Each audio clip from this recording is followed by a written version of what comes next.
गाली देने वाली बहू। अबे तेरी, अरे नहीं नहीं नहीं, ये तेरी वेरी वाली कोई नहीं, ये तो कहानी है साधना की। अब साधना के पापा थे ट्रक ड्राइवर, तो सीख ली गाली, पर शादी के बाद तो। बहू, ये क्या जलने की बदबू आ रही है? अबे बहन, पराठा जल गया। इस पराठे की तो माँ की आंख जल रहा है, लेकिन ये नहीं बता दे। अबे तो माँ। अरे बस कर बहू, क्या क्या बोली जा रही है? तेरी बात सुनकर तो कान से भी लहू निकल आए। क्या माँ जी, कौन सी बात? क्या कहा मैंने? दरअसल बहू के लिए तो ये नॉर्मल बात थी। भाई गाली तो उसने बचपन से घर पर सुनी थी, तो उसे तो लगता था जैसे ये आम बोलचाल की भाषा है। फिर एक रोज, तुमने MBA किया है ना? मेरी एक छोटी सी हेल्प कर दो ना। हाँ हाँ, क्यों नहीं, बोलो। वो कल ना एक प्रेजेंटेशन है, बस तुम उसकी स्पीच लिख दो। ये फाइल है और सारा कुछ इसमें है। ले साला बहन की आंख, इसमें क्या है? तुम सो जाओ आराम से, मैं हूं ना, करती हूँ मैं। बस फिर क्या था, पति भी एक गाली देने वाली बहू के भरोसे प्रेजेंटेशन की स्पीच देकर सो जाता है। ओहो, तो साला इनकी कंपनी की ग्रोथ है नरक लोग जितनी नीचे, और दिखानी ऐसे है जैसे चांद पर रॉकेट। बोलो तो भैंस की आंख पूरा फर्जी मामला है। चलो कोई ना। बहू रात भर काम करके सो जाती है। सुबह पति, अरे सो रही हो, थोड़ा समझा तो दो क्या लिखा है। अरे यार पढ़ लो ना, रात भर काम किया है, बहन की नींद आ रही है। अच्छा कोई ना, वैसे बेबी गाली थोड़ी कम दिया करो। कौन कुत्ते का बच्चा बोला मैं गाली देती हूँ साला? अच्छा ठीक है ना, रहने दो, सो जाओ तुम। पति वहां से चला जाता है। ऑफिस जाकर, स्पीच तैयार है ना? देख लो, सबसे पहले तुम्हारी ही बारी है। हाँ हाँ बॉस, सब रेडी है, बस एक बार देख लूं। क्यों, तुमने नहीं लिखी जो देखना है? कैसी बात कर रहे हैं, मैंने ही लिखी है।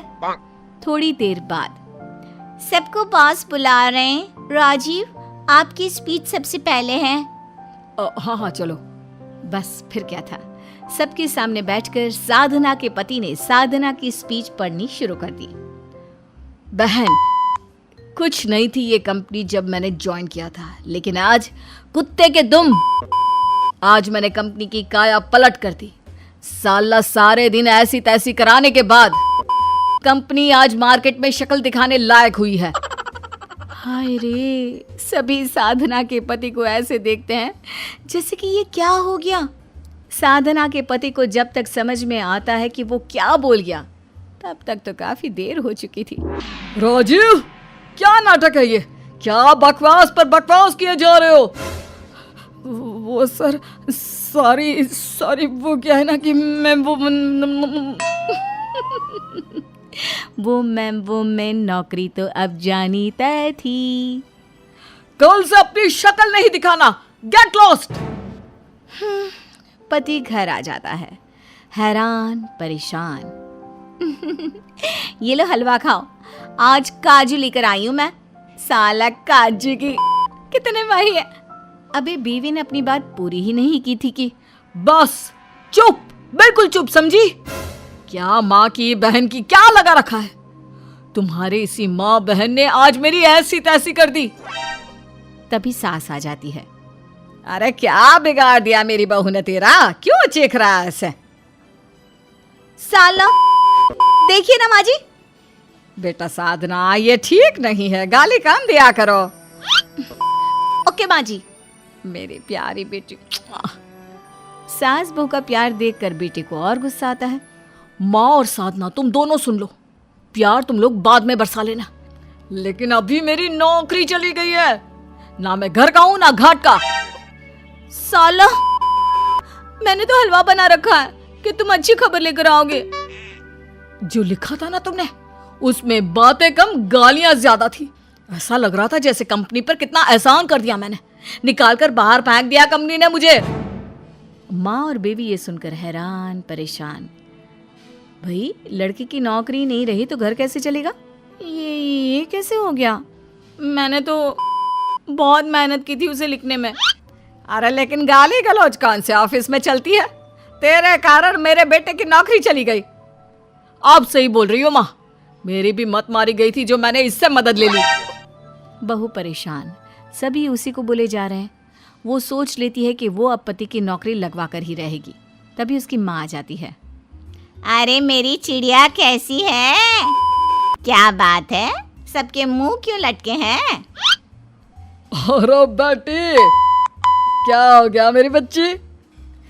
बेटा, मेरे तो कान से खून निकलने वाला है। क्या खानदान है तेरे ससुराल वालों का। हाँ माँ, सही बोल रही हो। मैं तो ये पहले से जानता था, लेकिन क्या करूं, प्यार अंधा होता है। अरे तू क्यों गाली दे रहा है? तुझे तो बेटा मैंने ये शिक्षा नहीं दी। अरे कोई ना बहन जी, ये तो आजकल का स्टाइल है। कैसा बेशर्म परिवार है, गाली पर गाली, गाली पर गाली, ऊपर से ये स्टाइल है। खैर, बहू तो सोच लेती है कि वो किसी न किसी तरह पति की नौकरी लगवा कर रहेगी। उधर पति के ऑफिस में उसका बॉस। राजीव ने ऐसा क्यों किया होगा, समझ में नहीं आ रहा। इतना अच्छा लड़का था, फिर लगता है कि मुझे उसे एक बार माफ कर देना चाहिए। सर, मैंने देखा था वो कोई पर्चे से पढ़ रहा था। जरूर उसने वो किसी से लिखवाया होगा। फिर हम लोगों ने उसे उस पर्चे को पढ़ने का वक्त भी नहीं दिया, सीधा प्रेजेंटेशन। आप सही बोल रहे हैं सर, हमें राजीव को बुला लेना चाहिए। दोनों बात कर ही रहे होते हैं कि केबिन में एंट्री होती है बीवी की। हाँ जी, आप में से प्रशांत कौन है? मैं हूँ, बताइए। वैसे आपको अंदर किसने आना दिया और कौन है आप? इतना सुनना ही था कि बीवी के मुंह से गंदी गंदी गालियों की बौछार निकलने लगती है। What's going on? कौन है ये लेडी और क्यों यहाँ चिल्ला रही है? इतनी गंदी गंदी गालियां दे रही है। अरे कोई निकालो इसे यहाँ से। मैं राजीव की वाइफ हूँ। सालों, उसे तुम लोगों ने ऑफिस से निकाल दिया। तुम माँ की।